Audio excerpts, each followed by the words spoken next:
සැමියා සහ පුත්‍රයා මත්ද්‍රව්‍ය චෝදනාවට ලක් වූ සිදුවීමට අදාළ ජාතික ජන බලවේගයේ මන්ත්‍රීවරිය ඉල්ලා අසූ බව ජනතා විමුක්ති පෙරමුණ පවසයි.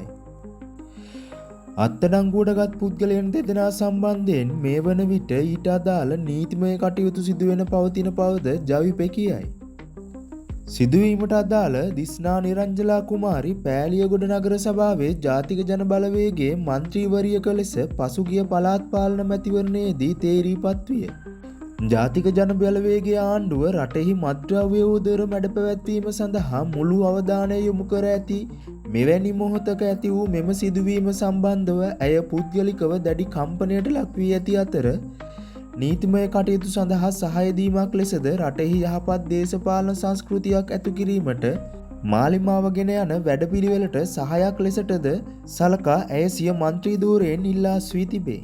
ඒ අනුව ඇය විසින් සිය ඉල්ලා අස්වීමේ ලිපිය ගම්පහ දිස්ත්‍රික් තේරිම්බාර නිලධාරීවරයා වෙත මේ වන විටත් යොමු කිරීමට කටයුතු කර ඇති අතර එහි පිටපතක් ජාතික ජන බලවේගයේ ප්‍රධාන වේකම් වෙත යොමු කර තිබේ.